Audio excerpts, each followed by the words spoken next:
Okay बेटा, चलो सबको good evening. Today we will discuss chemical reaction equation part 9। Part 8 में बेटा हम लोग डिस्कस कर लिया था कोरोजन के रिगार्डिंग। कोरोजन में हम लोग डिस्कस कर लिया था कि कोरोजन कौन कौन से मेथड्स है प्रिवेंशन के। फिर हम डिस्कस कर लिया था method use to prevent rusting. इसमें कौन कौन से मेथड बता दिया था आपको, पेंटिंग से, ऑयल या ग्रीस का यूज करके, इलेक्ट्रोप्लेटिंग, सारे बैरियर मेथड थे। ठीक है। और एक हमने पढ़ा था गैल्वेनाइजेशन, यानी आयरन के ऑब्जेक्ट के ऊपर कोटिंग कर देना, किसका, जिंक, यानी coating of zinc on iron object is called as galvanization. Clear है? बिल्कुल बेटा, हमें दिख नहीं रही स्क्रीन, तो आप रिप्लाई यस कीजिएगा। सर। स्क्रीन क्यों आज सर आधा पेज दिख रहा है आपका।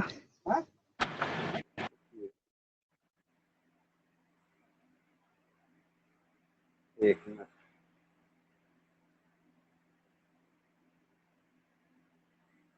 अब सही होगा ना।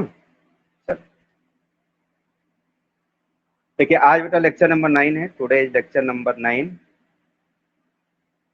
देखिए इसमें हम लोगों ने गैल्वेनाइजेशन तक डिस्कस कर लिया। देखिए एक मेथड और उसे भी आप लोग लिख लीजिएगा, fifth method to prevent rusting, it is called as using anti rusting solution, using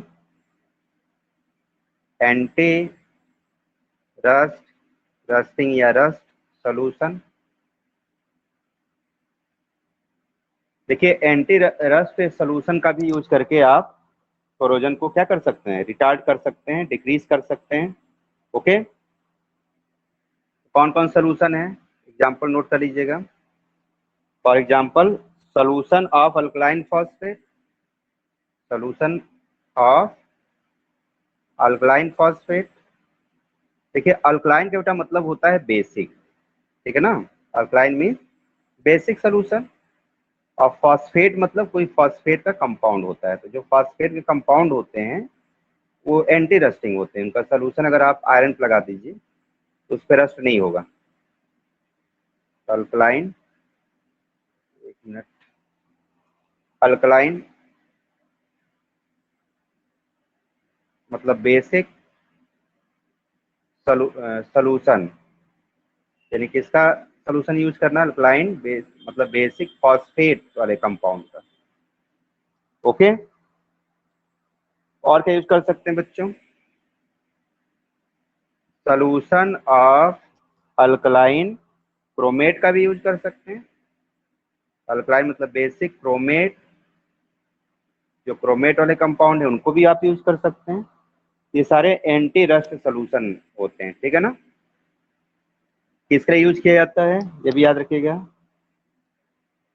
use to retard, retard का मतलब होता है कम करना, रिटार्ड मतलब decrease the corrosion of iron, corrosion of iron. तो आयरन पे आप इसका सलूशन भी यूज कर सकते हैं, बेसिक फॉस्फेट वाले कंपाउंड का और बेसिक क्रोमेट वाले कंपाउंड के, ठीक है। ठीक है बेटा, अब देखिए एक टॉपिक हम लोग को इसमें और पढ़ना है, हमारा चैप्टर कंप्लीट हो जाएगा। देखिए यहाँ तक कंप्लीट हो गया कोरोजन। एक बेटा आप आपकी यूज आपके सिलेबस में है रेंसिडिटी। ये पहला कोरोजन बता दिया, सेकेंड रेंसिडिटी। देखिए रेंसिडिटी का मतलब क्या होता है, ऐसे फूड जिसके अंदर फैट्स या ऑयल्स होता है, ठीक है ना। फैट्स हो या ऑयल हो, मतलब ऑयली अगर फूड है तो उसे अगर आप एयर में रख देंगे तो इस स्पॉइलेज हो जाता है। स्पॉइलेज मतलब होता है कि उसमें बैड स्मेल आने लगती है, स्पॉइल हो जाता है। कभी आप देखते हैं खाना उन्हें रात में रख दिए सब्जी तो सुबह दोपहर तक अजीब उसमें स्मेल आने लगती है, तो खा नहीं सकते आप। तो बोलते हैं कि वो फूड कैसा हो गया, रेंसिड फूड हो गया। और इस प्रोसेस क्या बोलते हैं बच्चों, रेंसिडिटी। तो कहने मतलब ये है कि जिस फूड में ऑयल या फैट्स होता है वो एयर के जब कांटेक्ट में आते हैं तो रिएक्शन कर लेता है फैट या ऑयल, और फूड का टेस्ट चेंज हो जाता है, ठीक है ना। तो कैसे डिफाइन करेंगे, it is aerial oxidation. Aerial oxidation का मतलब होता है जो एयर का ऑक्सीजन है, हवा वाला ऑक्सीजन, ठीक है ना, मतलब ऑक्सीजन ऑफ एयर, उसका एयर से ऑक्सीजन आके फूड से रिएक्शन करता है। Aerial oxidation of food, food containing fats and oil या oil is called as rancidity।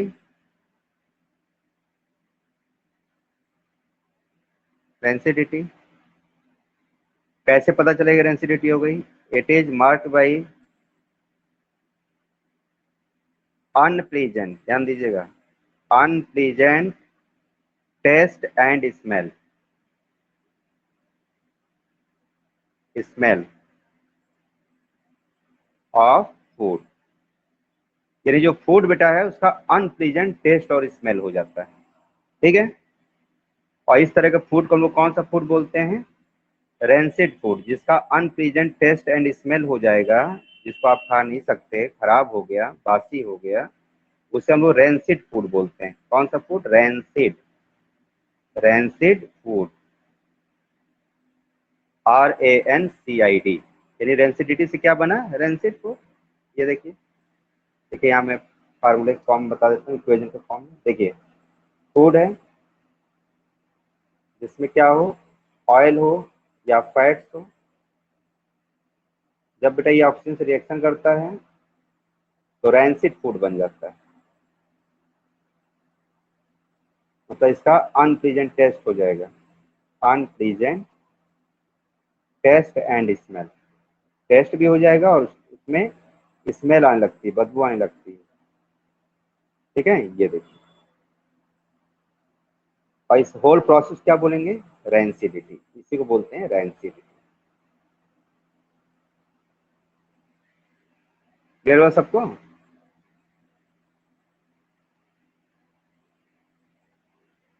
Yes sir. सही, रिप्लाई कीजिए, क्लियर हो गया? ठीक, तो चलिए, बहुत ही कॉमन ये टॉपिक है, बहुत टफ टॉपिक नहीं है, छोटा सा टॉपिक है। अब देखिए, इसको भी मेथड क्या है रेंसिडिटी को प्रिवेंट करने का, ध्यान दीजिएगा। मेथड कौन कौन से हैं प्रिवेंशन करने का? प्रिवेंशन ऑफ रेंसिडिटी,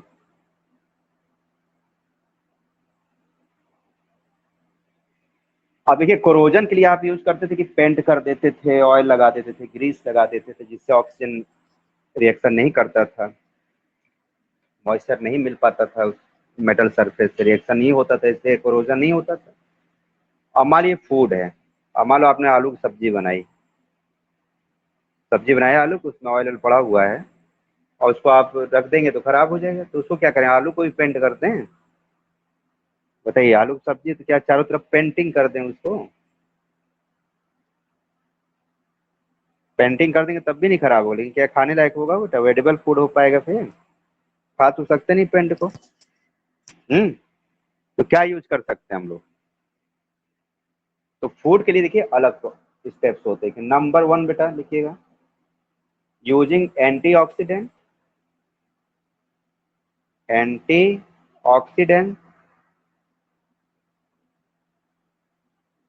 देखिए, एंटी का मतलब होता है अपोजिट, ऑक्सीडेंट मतलब जो ऑक्सीडेशन को रोक दें, मतलब ऑक्सीजन को रिएक्शन नहीं करने देते हैं फूड से, तो ऐसे कंपाउंड को लोग क्या बोलते हैं? एंटीऑक्सीडेंट।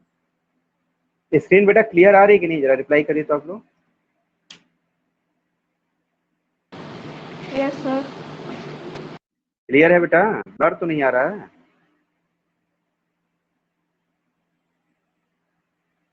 एंटीऑक्सीडेंट, अभी बेटा कौन कौन से एंटीऑक्सीडेंट यूज किया जाता है?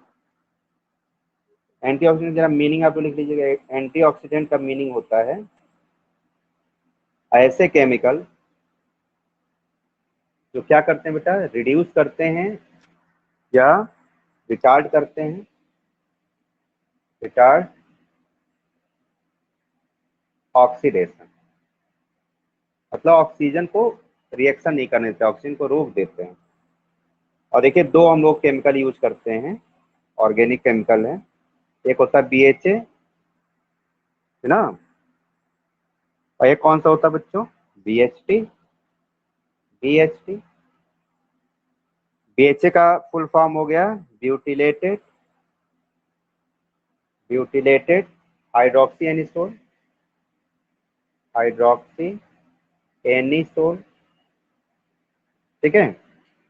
एंड सेकेंड है BHT, इसका नाम क्या हो गया? Butylated hydroxy toluene. ये लिक्विड फॉर्म में तो ऑर्गेनिक कंपाउंड होते हैं। इसको अगर आप कोई भी ऑयल कंटेनिंग फूड है उसमें इसके ड्रॉप डाल दीजिए और उसको मिक्स कर दीजिए तो ये एक लेयर बना देता है, एक सरफेस पर लेयर बन जाता है जिससे ऑक्सीडेशन नहीं हो पाता, ठीक है। सेकेंड देखिए हम लोग क्या यूज कर सकते हैं, by using nitrogen gas, N2 gas, ठीक है ना, और उसको पैक कर देते हैं किसी पैकेट में, है ना। पैक पैक कर दीजिए और सराउंडिंग में क्या भर दीजिए? एयर भर दीजिए। और कौन सी गैस भरना ध्यान दीजिएगा? Nitrogen gas. तो कल भी मैंने आपको बताया था कि नाइट्रोजन गैस को हम क्या बोलते हैं बच्चों? नाइट्रोजन गैस जो होती है ये अनरिएक्टिव गैस होती है। जैसे आप चिप्स के पैकेट में देखते हैं, अंकल चिप्स और जितने चिप्स आते हैं, तो ये नाइट्रोजन गैस को फिलअप किया जाता है। नाइट्रोजन गैस जब पैकेट में पैक कर देंगे तो उसमें भी रेंसिडिटी नहीं होगी। और एक और फायदा सर ये होता है कि अनरिएक्टिव गैस है, करेंसी भी बना के रखता है चिप्स। हाँ बताइए। सर ये नाइट्रोजन गैस को अगर टेम्परेचर बढ़ा दे तो सर ये रिएक्शन करने लगती है ना सर, जो आप कल बताए थे 500 डिग्री तो सेल्सियस। 500 पर होगा ना, तो चिप्स कहाँ 500 पर जाएगा बताइए? जो चिप्स के बैग नहीं सर होते मैं हैं समझ। 500 कम है बच्चा, बताओ। अरे दुकान पे ही तो बिकेगा, बहुत होगा तो 30 डिग्री 40 डिग्री होगा, 50 डिग्री हो जाएगा गर्मी में, और कहाँ 500 पहुंच ही नहीं पाएगा, है ना। बताइए, है कि नहीं। Yes sir. यस देखिए सर। जो चिप्स के पैकेट्स होते हैं ध्यान दीजिएगा, उसमें नाइट्रोजन गैस ही भरी जाती थी ना बेटा। बात समझ में आ रहा है? तो जो चिप्स के बैग हैं या पैकेट्स हैं, किससे फ्लश किया जाता है? फ्लश मतलब उसको भरा जाता है, ठीक है ना। फ्लश किया जाता है विथ नाइट्रोजन गैस। क्यों भरा जाता है समझ गए? टू प्रिवेंट रेंसिडिटी, ठीक है। ऐसे थोड़ा और समझिए थर्ड पॉइंट। जो रेंसिडिटी होता है वो टेम्परेचर पर भी डिपेंड करता है। अगर ज्यादा गर्मी पड़े तो फूड जल्दी खराब होते हैं। कभी आप ध्यान देते हैं गर्मी, जब गर्मी पड़ती है तो खाना जल्दी जल्दी खराब होता है, ध्यान देते हो ना गर्मी में। सुबह खाना बना तो शाम तक कहते हैं भैया स्मेल आ गई, फेंको इसको, खराब हो गया। लेकिन ठंडी में खाना नहीं खराब होता जल्दी। गौर किया कभी? ठंडी में खाना कम खराब होता है। यानी एक चीज हमको और पता चली कि rancidity of food directly proportional to बच्चों टेम्परेचर। यानी कि टेम्परेचर अगर आपने इंक्रीज किया, गर्मी ज्यादा, तो ऐसा नहीं कि 500 600 टेम्परेचर, नॉर्मल टेम्परेचर की बात हो रही है। जैसे मान लो 45 डिग्री हो गया तो जल्दी खाना खराब होगा। और मान लो टेम्परेचर आपका 10 डिग्री है, ठंडी है, विंटर है, तो कम खराब होगा। तो नॉर्मल टेम्परेचर की बात की जा रही है, अप टू 50 60 डिग्री सेल्सियस तक की बात हो रही है। तो टेम्परेचर इंक्रीज होगा, डेंसिटी भी फास्ट होगी।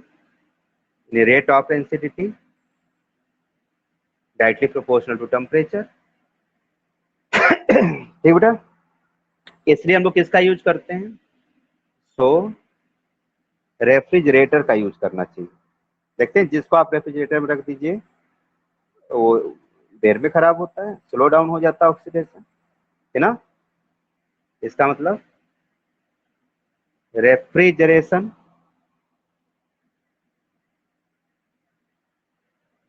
रेफ्रिजरेशन मतलब रेफ्रिजरेटर के अंदर रखिए, कॉजेस स्लो डाउन ऑक्सीडेशन,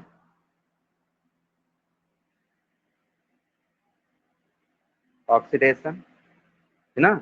और जब ऑक्सीडेशन स्लो डाउन होगा तो रेंसिडिटी भी कम हो जाएगी। इसलिए रेफ्रिजरेटर का यूज करते हैं हम लोग घरों पे, समझ गए।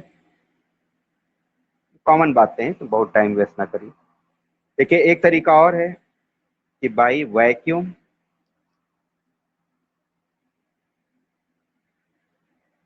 देखिए जरा स्पेलिंग में ध्यान देना। वैक्यूम स्पेलिंग VACUUM होता है, बच्चे लिखते हैं VACCUM, वो गलत स्पेलिंग, UUM लिखा करिए आप लोग, ठीक है ना। तो वैक्यूम अगर आप पैकेजिंग कर दो बच्चों, मतलब कुछ मत भरो नाइट्रोजन, आप केवल वैक्यूम कर दीजिए पैकेट के अंदर, तब भी नहीं खराब होगा।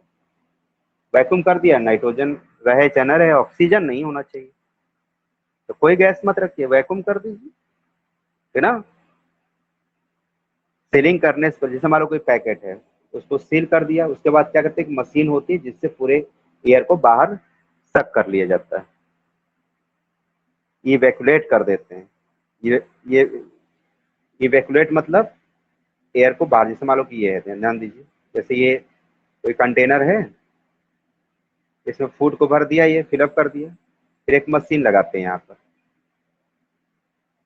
वैक्यूम पंप नाम सुना ना, इसमें पूरे एयर को बाहर खींच लेते हैं। जब पूरा खींच लेते हैं, यहाँ क्या हो जाएगा बताइए, वैक्यूम बन जाएगा, वैक्यूम फॉर्म हो जाएगा। इस प्रोसेस कहते हैं कि आपने इवैक्यूलेटेड कर दिया। तो क्या किया जाता है इसमें, इवैक्यूलेटेड कर देते हैं, इवैक्यूलेटेड, आप पूरा खींच के फिर सील लगा देते हैं, यानी इवैक्यूलेटेड बिफोर सीलिंग। पैक करने, सीलिंग मतलब पैक करने से पहले, okay. So there is no oxygen is available to bring about the oxidation of food, इसमें ऑक्सीजन है ही नहीं, तो ऑक्सीडेशन भी नहीं होगा, ठीक है। चलिए एक पॉइंट और नोट करिए, bye storing food air tight container, air tight container में भी अगर आप फूड को रख दीजिए तो नहीं खराब होगा। कुल मिला के ऑक्सीजन नहीं होना चाहिए, इतना आप याद रखिएगा, ठीक है। और एक बहुत एक इंपॉर्टेंट पॉइंट आपको बता रहे हैं कि जो फूड बेटा सनलाइट पड़ती है वो भी बहुत तेजी से खराब होते हैं, इसको इंपॉर्टेंट लिख लीजिएगा। तो आप एक पॉइंट लिखिए, टू टेक अवे, दूर रखना चाहिए फूड को, है ना, स्टोरिंग फूड फ्रॉम सनलाइट। भाई सनलाइट में रखेंगे तो क्या होगा, टेम्परेचर इंक्रीज होगा, जब टेम्परेचर इंक्रीज होगा तो रेंसिडिटी भी इंक्रीज हो जाएगी, फूड खराब हो जाएगा। बात समझ में आ रही कि नहीं, बताइए, सब सर रिप्लाई लेकिन कीजिए, क्लियर हो रहा सर है। अचार वगैरह सर धूप में रखा जाता है। या अचार को धूप में इसलिए रखते हैं कि उसमें जर्म्स किल हो जाए, और ये भी आप ध्यान दीजिए कि अचार में बेटा ना सॉल्ट की अमाउंट बहुत ज्यादा होता है ना। एक चीज आपको ध्यान से अच्छा याद दिला है, चलो उसको ही बता देता हूँ। आप ये जरा पॉइंट ना नोट कर लीजिएगा, यहीं पे मैं लिख देता हूँ। देखिए शुगर का सलूशन, शुगर सलूशन, या बच्चों सॉल्ट का सलूशन, सॉल्ट सलूशन, ठीक है ना, या कोई एसिड हो जैसे विनेगर, विनेगर, इसमें बेटा कभी भी कोई जर्म्स, ध्यान दीजिएगा, कोई जर्म्स इसमें सरवाइव नहीं कर सकता, ध्यान दीजिएगा। और एसिडिटी मैंने क्या बताया, ऐसा फूड जिसमें ऑयल हो, ध्यान देना हमारी बात पे, ऑयल और फैट होना चाहिए। अब आप कहोगे सर जैसे पिकल्स में तो जो है ऑयल होता है, तो ऑयल होता है बेटा, उसके साथ उसमें सॉल्ट भी होता है, ध्यान दीजिए। इतना ज्यादा सॉल्ट होता है सोल्यूशन में तो इसमें कोई बैक्टीरिया सरवाइव नहीं कर पाती। बात समझ रहे हो। और एसिडिटी कब होता है पता है, जब उस फूड के अंदर थोड़ा बहुत बच्चों मतलब वाटर का अमाउंट भी होना चाहिए, तभी आपके बैक्टीरिया ग्रो करते हैं या रेंसिडिटी भी होती है। बात समझ रहे हैं ना? रिप्लाई कीजिए। Yes sir. हेलो। हाँ, इसको थोड़ा याद रखिएगा। कभी देखो शुगर सोल्यूशन में क्या रखा जाता है, मुरब्बा रखा जाता है। कभी नाम सुना है मुरब्बा का? आंवले का बनता है, प्रतापगढ़ में यस तो सर। बहुत ज्यादा होता है आंवला। मुरब्बा कहाँ खराब होता है? रखते रहिए 5 साल तक। मुरब्बा क्यों नहीं खराब होता है? क्योंकि उसमें हम लोग शुगर सोल्यूशन का यूज करते हैं। कभी खटाई देखिए जो बनाई जाती है, आम की खटाई बना करके और उसमें खूब नमक वमक मिक्स करके रखा जाता है, जो दाल उल में डाली जाती है, कहाँ खराब होता है? सॉल्ट सोल्यूशन, इतना इसमें सॉल्ट रहता है भयंकर ना, कौन बैक्टीरिया जाएगा, जो जाएगा मर जाएगा उसी में, एक्जोऑस्मोसिस हो जाएगा। और उन्हें पढ़ा है एक्जोऑस्मोसिस एंड ऑस्मोसिस, जानते हैं आप लोग? Yes sir. जब बहुत गाढ़े सोल्यूशन में अगर कोई बैक्टीरिया चली जाती है तो उस बैक्टीरिया के अंदर का जितना मटेरियल है ना, आरएनए डीएनए सब बाहर चलाता है, इसको बोलते हैं एक्जोऑस्मोसिस। जैसे आप अंगूर ले लीजिए और उसको शहद में रख दीजिए, अंगूर को लेके शहद में हनी में रख दीजिए, तो सुबह अंगूर पिचक जाएगा, उसके अंदर का जितना वाटर है ना सब बाहर भागाएगा। तो गाढ़े सोल्यूशन में किसी भी सेल को रखिए, किसी भी लिविंग को रखिए, तो सेल के अंदर का टोटल मटेरियल बाहर निकल जाता है बेटा, उसको एक्जॉस्मोसिस कहा जाता है। और इसके अपोजिट जगह सोचिए, जैसे मान लो चना लिया आपने पानी में डाल दिया तो सुबह फूल जाता है, इसको बोलते हैं एंड ऑस्मोसिस। तो हल्के सोल्यूशन में रखेंगे तो सेल स्वेलअप कर जाती है, गाढ़े सोल्यूशन में रखेंगे तो पिचक जाएगी, स्वेलअप वो श्रिंक हो जाएगी। श्रिंक होने का मतलब एक्जॉस्मोसिस हो गया, उसका पानी बाहर चला गया। अब फूलने का मतलब पानी अंदर चला है, तो अंदर आने को एंड ऑस्मोसिस और बाहर जाने को एक्सॉस्मोसिस। ठीक है, इतनी बात समझ में आ गई? Yes sir. ठीक है, तो याद रखिएगा, in the absence of light the oxidation process is slowed down and hence it prevent spoilage of food due to rancidity. इसका मतलब ये हुआ सनलाइट, यानी धूप से। अब अचार अचार का केस छोड़ दिए, उसको लेकर मत सोचिए, हम लोग फूड की बात कर रहे हैं। अचार फूड नहीं, वो तो ठीक है, अलग हो गया, उसके अलग है तरीका। ये हम लोग डेली जो घर पे खाना बनता है उसकी बात करा जा रहा है। और एक चीज और देखो, नॉर्मली मैं आपको बता दूं, जैसे जिस खाने में बेटा प्याज डाल दीजिए ना, लहसुन प्याज, वो भी खराब हो जाता है। आप समझ रहे हैं ना, स्मेल आने लगती है। अब बुक में नहीं लिखा, वो अलग बात है, लेकिन एक जनरल नॉलेज पे आप याद रखिए कि अनियन और ये लहसुन, लहसुन क्या बोलते हैं, गार्लिक, तो इसको भी अगर आपने यूज किया तो आपका फूड जल्दी खराब होता है, जो ऑयली फूड होते हैं। कहीं अगर आपको दूर जाना है, ट्रेन में अगर आप ट्रेवल कर रहे हैं, आप कैसा फूड लेके जाएंगे जिसमें ऑयल कम हो, ठीक है ना? या आप सब्जी ले जाना चाहते हैं तो आप एंटीऑक्सीडेंट का यूज करिए, बीएचए और बीएचटी, नहीं खराब होगा। थोड़ा थोड़ा इसको मिक्स कर दिए दोनों में से कोई भी। अच्छा, जरा एक चीज और देखिए, याद करिए, यहाँ लिख रहा हूँ। कभी बेटा आपने बीएचसी का नाम सुना? जैसे आपसे क्वेश्चन पूछा जाए कि डिफाइन BHC, ये क्या है, पता है आप लोग को? क्या इसका हम लोग एंटीऑक्सीडेंट की तरह यूज कर सकते हैं? बीएचए का यूज किया, बीएचटी का यूज किया, एक बीएचसी होता है, बताइए, रिप्लाई करिए। हेलो। Yes sir. सर नहीं जानते। देखिए बेटा, इसका नेम होता है बेंजा hexa, H for hexa, hexa माने सेक्स, और सी माने क्लोराइड, यानी इसमें क्लोरीन भी होता है, क्लोराइड, बेंजा हेक्सा क्लोराइड। बेटा ये गैमेक्सिन का नाम सुना है? गैमेक्सिन जो खेतों में डाला जाता है, yes sir, yes sir, yes sir. Powder होता है, पिंक कलर का होता है। कैसा होता है बेटा? पिंकिश होता है। कीड़े मकोड़ों को मारने के लिए यूज करते हैं, ये पॉइजन होता है, ध्यान दीजिएगा, ये क्या है, पॉइजन है। तो इसको भैया भूल से ना किसी को सजेस्ट कर दीजिएगा, बोला खाए टपक जाए तुरंत। तो ध्यान देना, थोड़ा नाम मैच कर रहा है, BHA, BHT, BHC। BHC is a gammexane, poison होता है, पाउडर होता है। इसको फार्मर खेत में यूज करते हैं, पत्तियों पर छिड़का जाता है पाउडर, जिससे कीड़े मकोड़े मर जाएं। ठीक बेटा, तो इसको थोड़ा सा याद रखना, ये पॉइजन है, ये नहीं यूज कर सकते आप। ठीक है, चलिए हम लोग आगे डिस्कस करते हैं। देखिए बेटा, चैप्टर कंप्लीट हो गया है, इतना ही टॉपिक, एक दो टॉपिक रह गया था, कोरोजन और एसिडिटी। नोट कर लिया ना सबने? Yes sir. Yes sir. तो दिक्कत तो नहीं, देख लीजिए। आप लोग नोट करते हैं कि बाद में नोट करते हैं? सर तुरंत नोट सर कर। गैमेक्सिन के नीचे क्या लिखे हैं सर? गैमेक्सिन पिंकिश पाउडर होता है, pinkish powdery substance, pinkish powdery, POW या डी छूट गया है, POWDERY, पाउडरी लिख गया है तो सही करें, POWDERY, powdery substance.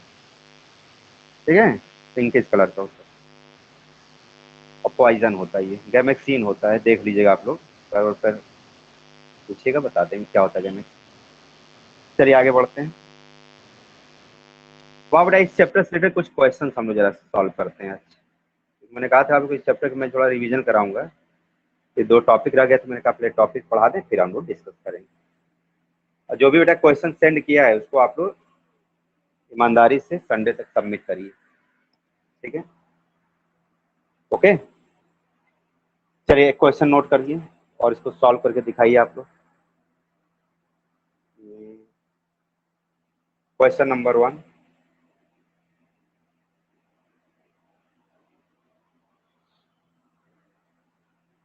Y silver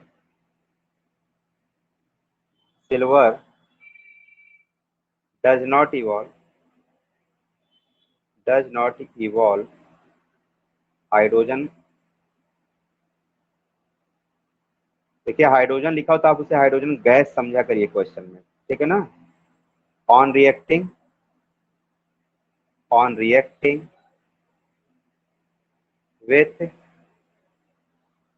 with dilute sulphuric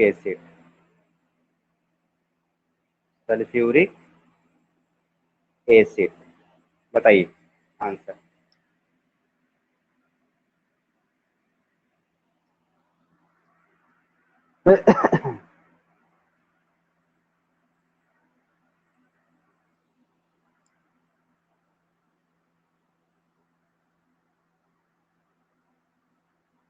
बताओ बेटा।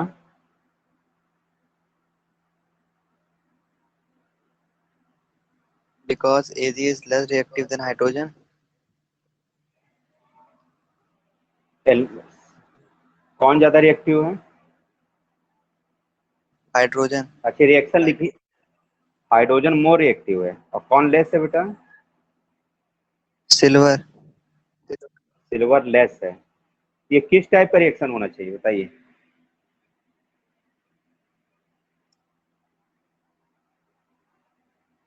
किस रिएक्शन में हम लोग मोर रिएक्टिव लेस रिएक्टिव को ध्यान देना पड़ता है? Displacement.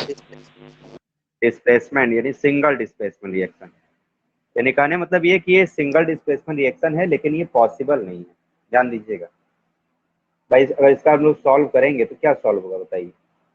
Silver Ag plus H2SO4, ये देखिए, और एसिड देखो बेटा, जब मेटल होता है, सिल्वर क्या है? सॉलिड है, मेटल है, मेटल के साथ हमेशा डाइल्यूट एसिड का यूज किया जाता है, याद रखिएगा। Always dilute acid react with metal, कभी कंसंट्रेटेड एसिड यूज नहीं करना चाहिए, रिएक्शन ही नहीं करेगा। मतलब हल्का होना चाहिए, डाइल्यूट का मतलब इसमें पानी खूब मिला दो, डाइल्यूट हो गया, बहुत ज्यादा ही पानी नहीं, पानी मिला होना चाहिए, डाइल्यूट होना चाहिए, हल्का होना चाहिए। तो ध्यान दीजिए, इसमें रूल ये होता है सिंगल डिस्प्लेसमेंट बच्चों, कि जो सिंगल अकेले जो पड़ा है ना, अकेले कौन पड़ा हुआ है? सिल्वर। और ग्रुप में देखिए जो पहला है कौन है? हाइड्रोजन। तो इसमें कंपेयर करना पड़ता है, जो सिंगल लिखा है अलग उसको मोर रिएक्टिव होना चाहिए, और जो ग्रुप में लिखा है रिएक्टिविटी सीरीज आप लोग देख लीजिएगा, कालू बाबा नाम का माली मैंने लिखवाया था, तो हाइड्रोजन से ये बिलो आता है, नीचे आता है, ये लेस रिएक्टिव है, और ये मोर है। दो टिक लगा देता हूँ, समझ लीजिएगा। यानी सिल्वर को मोर होना चाहिए, लेकिन है क्या, silver is less reactive than hydrogen, ठीक है ना, हाइड्रोजन H लिखेंगे। So this reaction can not be occur. इसका आंसर सीधे होगा silver is less reactive than hydrogen, so it can not displace hydrogen, hydrogen को डिस्प्लेस नहीं कर सकता। बात समझ रहे हैं सब लोग? एक बार सिंगल डिस्प्लेसमेंट रिएक्शन फिर से आप लोग रिवाइज कर लीजिएगा वीडियो से। चलिए एक क्वेश्चन और नोट करिए, question number 2, name a reducing agent that can be used to obtain manganese, यानी कि Mn को बोलते हैं manganese from magnesium oxide, sorry manganese oxide, magnesium नहीं, मैंगनीज ऑक्साइड। और इसमें आपको ये भी बताना है कि राइट बैलेंस केमिकल इक्वेशन, और सेकेंड बच्चों बताना है कि टाइप्स ऑफ रिएक्शन।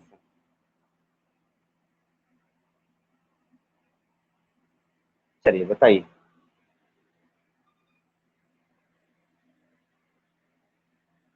मैग्नीज को हमें डिस्प्लेस करना है। देखिए रिएक्टिविटी सीरीज आप लोग को याद है कि नहीं, देखो जरा मैं एक बार रिवाइज करा देता हूँ, यहाँ लिख रहा हूँ, ध्यान समझिए। जो रिएक्टिविटी सीरीज मैंने आपको छोटा लिखा है, देखो बहुत लेंदी होता है रिएक्टिविटी सीरीज, मैं थोड़ा सा और उसमें कंपाउंड एलिमेंट ऐड कर रहा हूँ, ध्यान समझिएगा। देखिए lithium,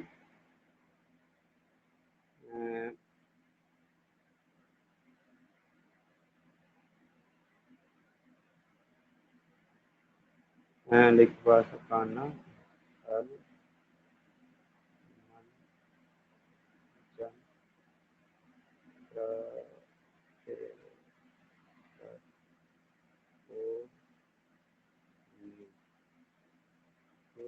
H CU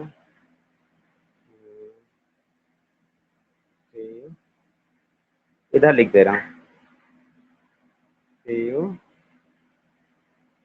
HG AG AU PT। देखिए ध्यान समझिए, प्लस कुछ और ऐड कर लीजिएगा, वो जो बताया था ना कालू बाबा थोड़ा छोटा है, तो देखिए उससे क्वेश्चन नहीं समझ में आएगा आपको। ऐसे आप लोग याद कर लीजिए, मैं बोल दे रहा हूँ, आप लोग फिर से इसको सुन के नोट कर लीजिएगा और फार्मूले के हिसाब से याद कर लीजिएगा, ठीक है बच्चों? ऐसे याद करिए। वॉइस क्लियर है ना हमारी? देखिए लिक क्या होगा, लिथियम मतलब का लिक बासर, यहां तक याद हो गया। लिक बासर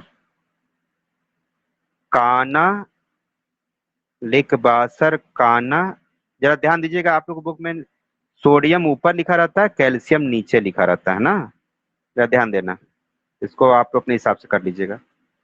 लिक बासर काना, इसका प्लेस चेंज कर लीजिएगा, सोडियम ऊपर कैल्शियम नीचे। काना मज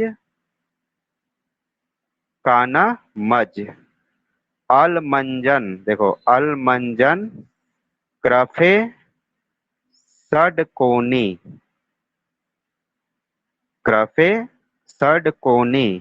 फिर H आ गया।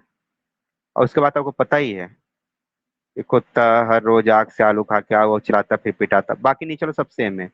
यहाँ तक मैं एक बार फिर पढ़ रहा हूँ, रीड कर रहा हूँ, सुनिए ध्यान से। लिक बासर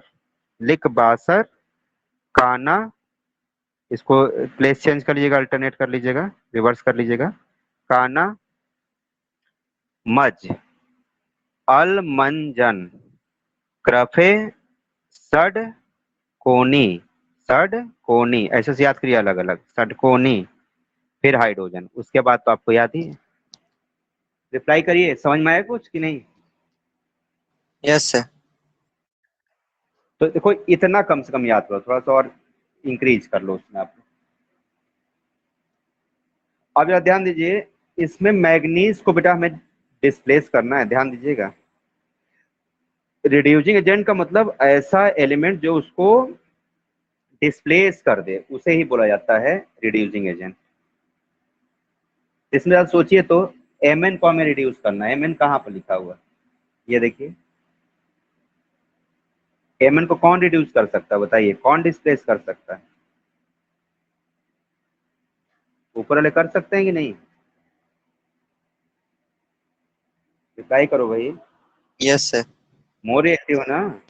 तो देखिए यस सर। मोर रिएक्टिव में सबसे मोर रिएक्टिव तो ये हो जाएगा। अब देखिए हमें केवल रिड्यूस करना है, तो रिड्यूस देखिए ना, इसके जस्ट कभी मेटल से ऊपर वाले का यूज किया जाता है। ये सब कमर्शियल मेथड है, जब फैक्ट्री में जाओगे ना तो वहाँ आप किसका यूज करते हैं? एल्युमिनियम का। तो इसका आंसर क्या होगा? एल्युमिनियम का यूज करके आप एमएन को रिड्यूस कर सकते हैं। आप यहाँ पे रिएक्शन लिख के दिखाइए सब लोग, बैलेंस करके बताइए।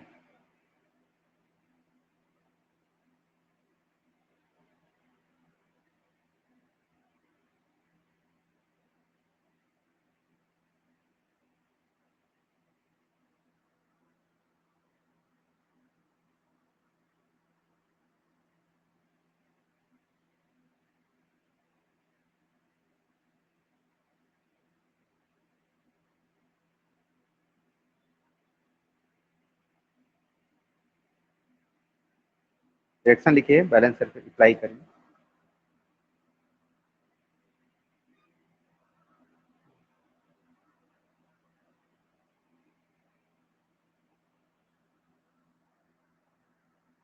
अभी भी नहीं समझ में आ रहा है? मैग्नीज फ्रॉम सर मैं मैग्नीज ऑक्साइड, मैग्नीज का कौन सा चार्ज होता है? मैग्नीज पे +2 होता है। इस पे देखिए एमएन पर +2 चार्ज। सर अब मैग्नीज बताएं वो। ऑक्साइड बनाएंगे तो क्या बनेगा?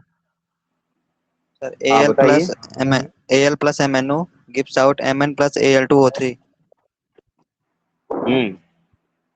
तो देखिए यहाँ एमएन पे दो तरह के चार्जेस होते हैं। यहाँ पे 4 चार्ज वाला ऑक्साइड बनाता है, देखिए आप लिख लीजिए।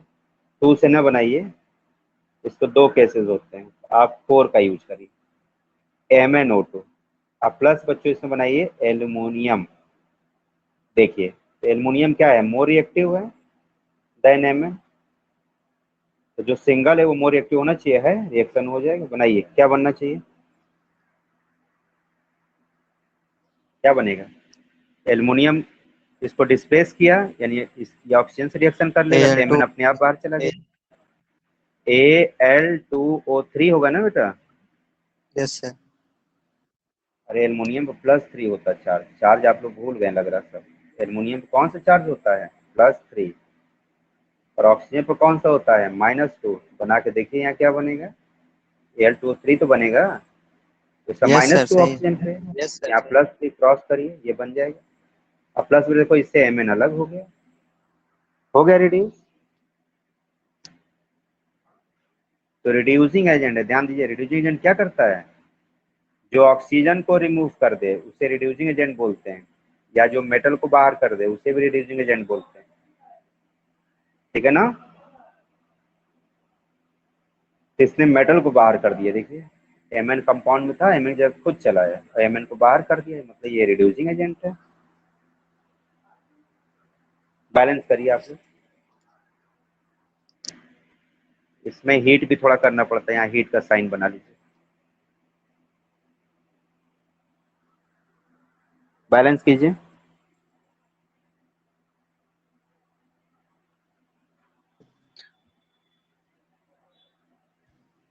3MnO2। 3mn। सर वहाँ। यस सर सर वहाँ सर। ये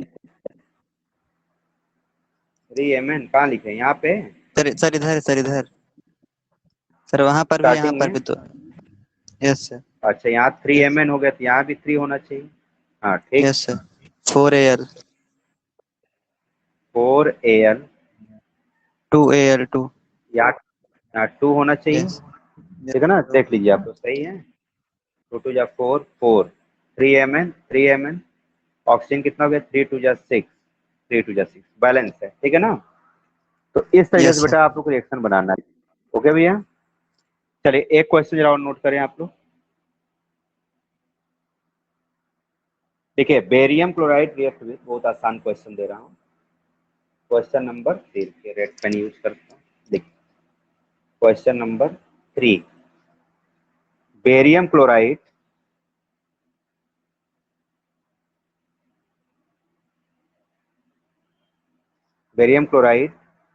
reacts with एल्युमिनियम सल्फेट। देखिए आज आसान क्वेश्चन करा रहे हैं, नेक्स्ट टाइम टफ कराएंगे आप लोगों को। आजकल बेसिक करा रहा हूँ, याद रखिएगा कि ये ना सोचिए बहुत आसान आसान क्वेश्चन, इसमें टफ क्वेश्चन भी आते हैं। तो गिव आप लोग खुद बताना है। तो गिव खाली जगह है, और इसको बैलेंस फॉर्म में लिखिए। Right balance chemical equation and second types of reaction. इसमें टाइप्स ऑफ रिएक्शन आपने नहीं बताइए, कौन सा रिएक्शन है बताइए। जो Single क्वेश्चन सेकेंड वाला displacement. था इसमें सिंगल डिस्प्लेसमेंट रिएक्शन, नोट कर लीजिएगा। तो टाइप ऑफ रिएक्शन में सिंगल डिस्प्लेसमेंट रिएक्शन होगा। और ये रिक्यूटी से फिर से आप लोग अच्छे से बना के याद कर लीजिएगा।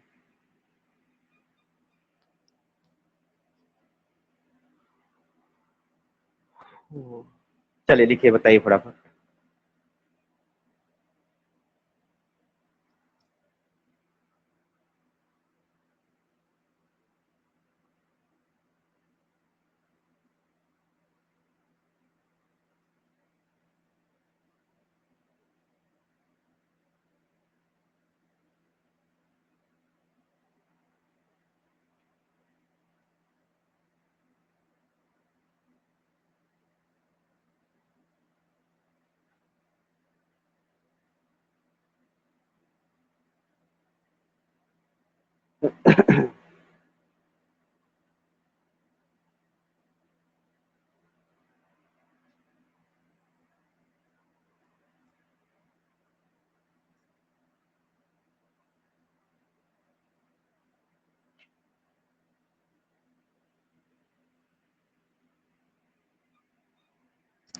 हो गया बच्चों?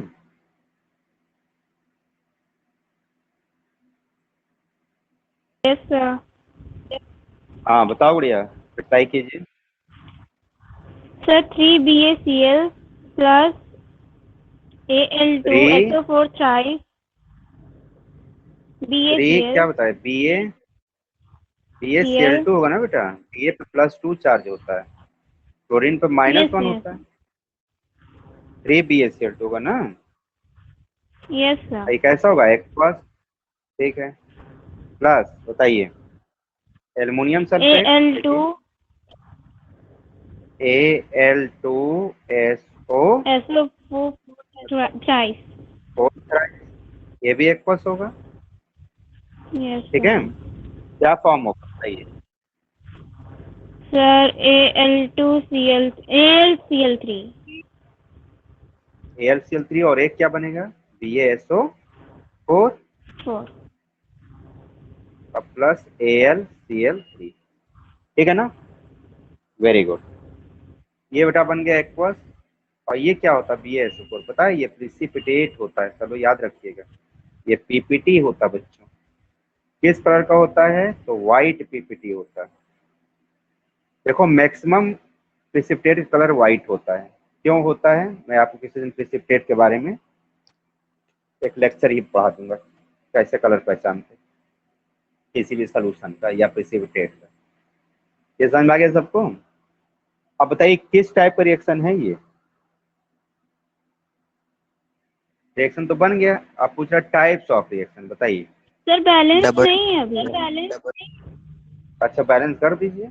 3Ba है तो यहाँ भी 3 कर दीजिए।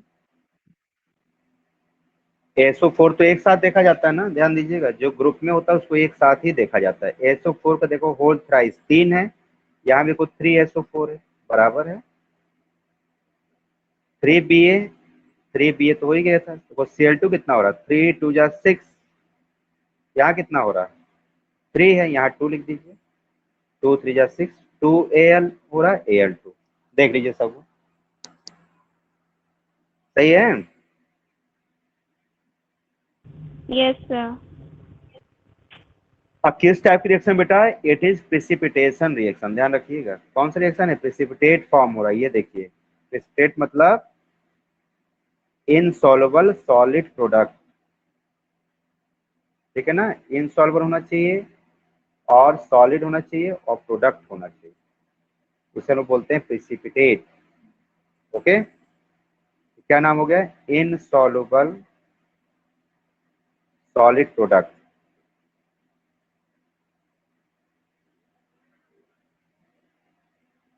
यानी कि ये रिएक्शन कौन सा हो गया, प्रिसिपिटेशन रिएक्शन।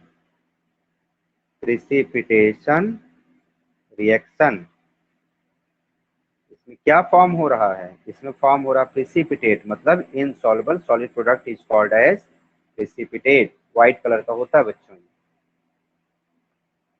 क्लियर दिखता है आप लोगों को ना, बहुत ऐसा नहीं पास पास दिखते हैं। क्लियर है सर।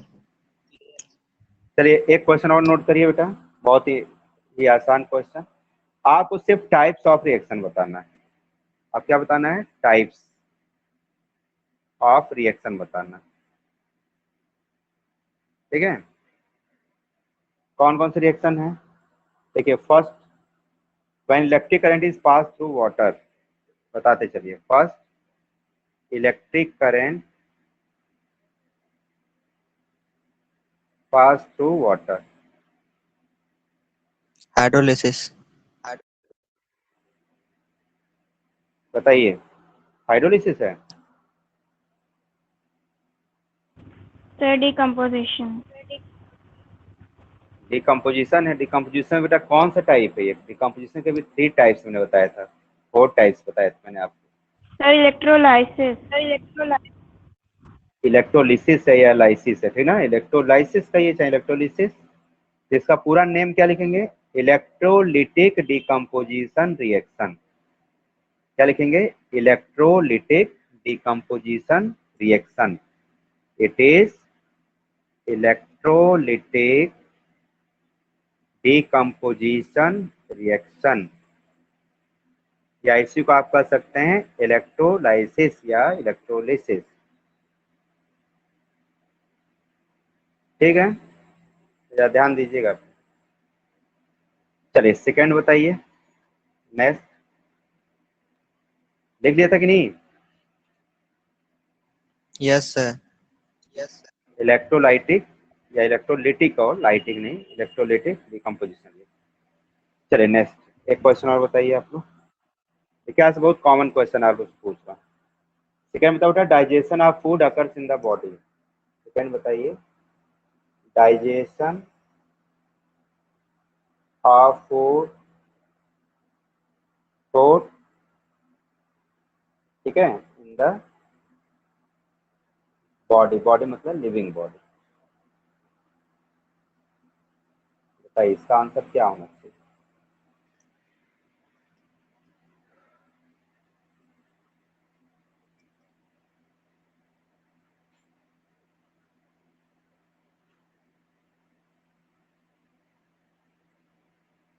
Sir, combination. कॉम्बिनेशन है गुड़िया।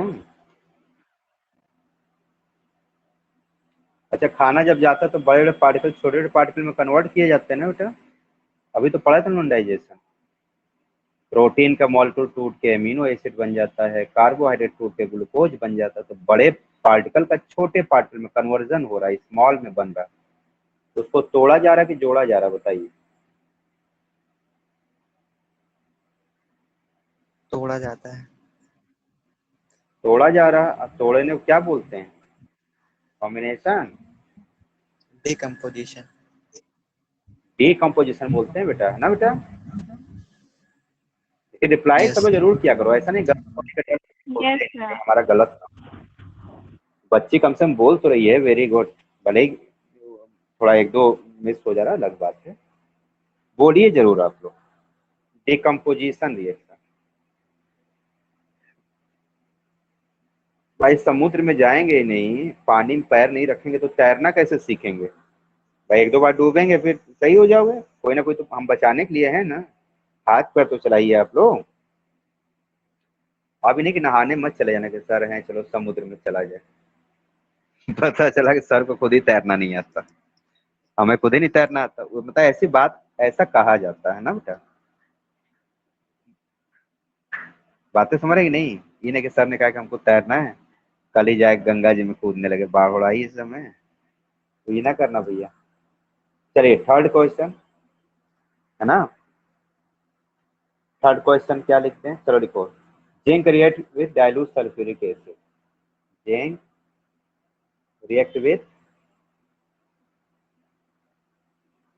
डाइल्यूट सल्फ्यूरिक एसिड, बताइए।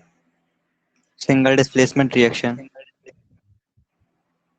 क्यों भाई बताइए, तो बहुत आसान है। Single displacement very good. Reaction.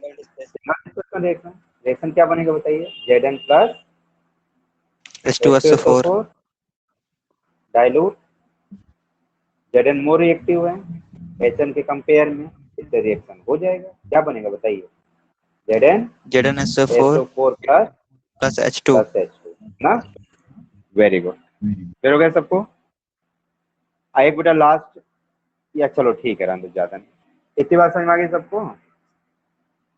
एक यस सर। क्वेश्चन लास्ट पूछते हैं, उसके बाद कल डिस्कस करेंगे। बताओ बच्चों, बहुत इंपॉर्टेंट क्वेश्चन है तो इंपॉर्टेंट लिख लीजिएगा। Why is combination reaction, why is combination नहीं करो, कंबशन कर दो, combustion combustion reaction is an oxidation reaction. देखो पोएम से जलती तो उसे ऑक्सीडेशन रिएक्शन क्यों कहा जाता है ये बताना। Why is combustion reaction is an oxidation reaction या considered as oxidation reaction, बताइए। Because oxygen is added in the reactant side for the reaction. Very good. देखिए कोई भी चीज बेटा जलेगा कंबस्टन होगा, सबको पता है, कॉमन सी बात है। तो हमें एयर की जरूरत पड़ती है। एयर मतलब एयर में भी कौन सा पार्ट, ऑक्सीजन की जरूरत पड़ती है ना। यानी combustion reaction is an oxidation reaction, क्योंकि ऑक्सीजन उसमें ऐड हो रहा है, तो Yes combustion sir. Reaction is an oxidation reaction. हो गया ना समझ में? Because Yes. It is always carried in the presence of air और ऑक्सीजन। ओके बच्चों, इसको आप लोग जरा सिस्टमैटिक लिख लीजिए क्योंकि ये इंपॉर्टेंट है। लिख लीजिए, मैं अच्छे से लिखवा देता हूँ आप लोग को। देखिए it is an oxidation reaction, oxidation reaction because it is always carried in the presence of air या ऑक्सीजन। देखिए ऑक्सीजन का जो फार्मूला होगा बेटा O2 होगा, ध्यान रखिएगा O2। अब एक इसको हम लोग रिएक्शन जरा लिख के देख लेते हैं। जैसे मान लीजिए हमने लिख दिया कि कंबशन ऑफ, चलिए सब लोग इसको आप लोग सॉल्व करके दिखाइए। कंबशन ऑफ मीथेन गैस, जो मैंने स्टार्टिंग में भी आपको बताया था, कोई नया रिएक्शन नहीं दे रहा हूँ, सब पढ़ा चुका हूँ। बताइए कंबशन ऑफ मीथेन गैस।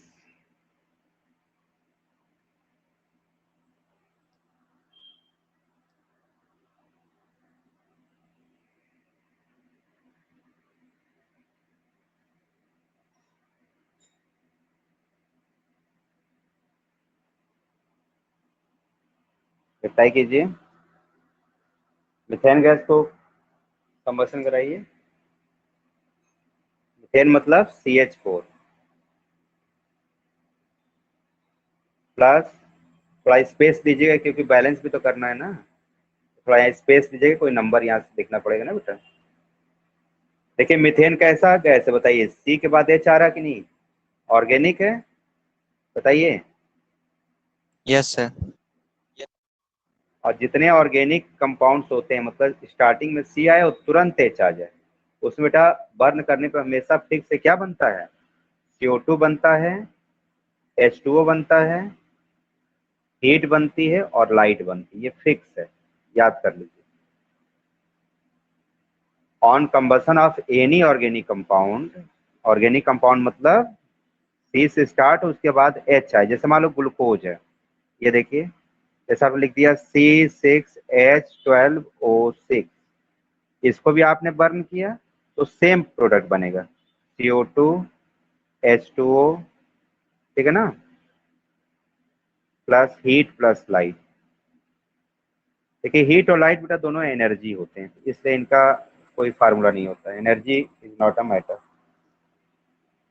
दुनिया का कोई ऑर्गेनिक कंपाउंड हो, ठीक है ना, सेम बनेगा। जैसे आपने लिखा C6H6, इसको बेटा बेंजीन कहते हैं, इसको ही बर्न करेंगे same product, CO2H2 heat light. कुछ भी ले लीजिए आप मान लीजिए एल्कोहल C2H5OH, एल्कोहल एथेनॉल जिससे वाइन बनती है, इसको भी आप बर्न करेंगे सेम, ठीक है ना। आपने इथेन गैस ले लिया C2H6, इसको भी बर्न करिए सेम प्रोडक्ट। मीथेन क्या है, गैस है, ये तो ग्लूकोज है, ग्लूकोज को भी जलाने पर सेम प्रोडक्ट, बेंजीन को भी, क्योंकि देखिए सारे ऑर्गेनिक है, ध्यान दीजिए सी के बाद एच आ रहा है, तो सी के बाद एच है, उसके आगे क्या आ रहा है उससे मतलब नहीं है, स्टार्टिंग में सी और एच आना चाहिए, पहले सी और देन एच आना चाहिए। सर एक ठीक है, क्वेश्चन है। कंफर्म हो रहा है, बताइए। सर किसी आयन पे कितने वैलेंस इलेक्ट्रॉन है, ये कैसे पता करते हैं? आयन पे, सर आयन पे जैसे क्या क्लोरीन चीज आयन, बताइए। वैलेंस इलेक्ट्रॉन, हाँ, क्लोरीन आयन में कितने इलेक्ट्रॉन हैं, valence electron sir. Valence electron, तो वैलेंस इलेक्ट्रॉन का मतलब क्या है, उसका इलेक्ट्रॉनिक कन्फिग्रेशन बनाइए, जो लास्ट में आएगा वही वैलेंस इलेक्ट्रॉन होगा, ठीक है ना। जैसे आपने पूछा क्लोरीन का, देखिए ध्यान से, यहाँ दिख रहा है सबको, जैसे क्लोरीन देखो, जो सिंपली क्लोरीन का एटम है उस पर कितना होगा 287 बना, क्या बन रहा है 287, तो कितना वैलेंस इलेक्ट्रॉन हो गया, जो लास्ट में इलेक्ट्रॉन होता है इसी को वैलेंस इलेक्ट्रॉन बोलते हैं, यही बन गया valence electron. Sir Cl valence minus electron का मतलब और Cl माइनस का 8 हो जाएगा।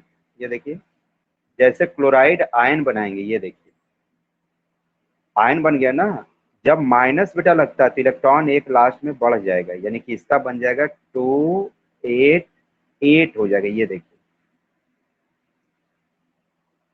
और एक चीज आप याद कर लीजिए, जितने आपके आयन होते हैं वो सारे इनर्ट होते हैं, यानी इनर्ट गैस की तरह हो जाते हैं। जरा खोजो तो बताओ किस इनर्ट गैस की तरह हो गया, बताइए तो किसके करीब था, ये 17 है ना इसका एटॉमिक नंबर, इनके इसके करीब वाला इनर्ट गैस कौन सा है, अर्गन। ऑर्गन, तो ये ऑर्गन की तरह हो जाएगा, यानी कि देखो 2 8 2 8 10 और ये 8 18 किसकी तरह बन गया, जस्ट लाइक ऑर्गन की तरह बन गया, ये देखिए, समझे आप। Yes sir. सर अगर प्लस तो इस लगता तो सर माइनस हो जाता। प्लस होता तो कम कर देते हैं, जैसे मान लो कि लिखा होता है सोडियम, यहाँ देखो जैसे कहा जाए कि Na प्लस पे बताइए, तो पहले Na पे बताइए कितना होता है 281, 11 होता है ना, और Na प्लस पे कितना होता है बताइए, Na प्लस पे एक कम कर दो, यानी कि बताओ 11 के करीब इनर्ट गैस कौन सा है, बताइए सोच के, सोडियम 11 होता है, इससे करीब का इनर्ट गैस कौन सा है, नियॉन ही तो है, यस सर। तो नियॉन की तरह बनेगा, मतलब ये प्लस जैसे लगेगा ना, प्लस लगने का मतलब इसमें एटॉमिक नंबर जो है ना उसमें कम कर दीजिए, यानी जो भी ये बनाया आपने 281 उसमें से एक कम कर दो, लास्ट वाले में ही कम या ज्यादा होता तो ये हट जाएगा, ये देखिए तो कितना हो गया 28 बचा, 2 और 8, तो वैलेंस इलेक्ट्रॉन कितना हो गया? 8 हो गया। 8 हो गया। यानी जितने आपके आयंस होते हैं बच्चों, वो इनर्ट गैस की तरह होते हैं, मतलब अनरिएक्टिव होते हैं। याद कर लीजिए, all the ions are stable and all the atoms are reactive. Definition पढ़ा नहीं है? Atom is the smallest particle of any element which takes part in all the chemical reaction. पढ़ा है कि नहीं? इसे तो बोलते हैं एटम की डिफिनीशन। और आयंस में क्या Yes. बोलते हैं? Ions is form by losing और gaining of electron which is unreactive या stable like nearest inert gas. ये डिफिनीशन ही होती है इसकी। तो आयंस जब भी बनाएंगे वो स्टेबल हो जाता है। ठीक भैया? Yes, sir. चलिए, इतनी बात समझ में आ गई? Yes. चलो, और कोई डाउट हो तो बताइएगा आप लोग। चलिए बेटा, टाइम काफी ज्यादा हो गया है, तो हम लोग कल आगे डिस्कस करेंगे। और कल भी देखिए, इस पर हम लोग कुछ क्वेश्चन सॉल्व करेंगे, ठीक ना? और संडे तक भैया आप लोग को रिप्लाई करना है, याद कर लीजिए सभी लोग, ठीक है ना? संडे तक Yes, आप लोग sir. सारे क्वेश्चन पेपर का भैया रिप्लाई करिए, है ना?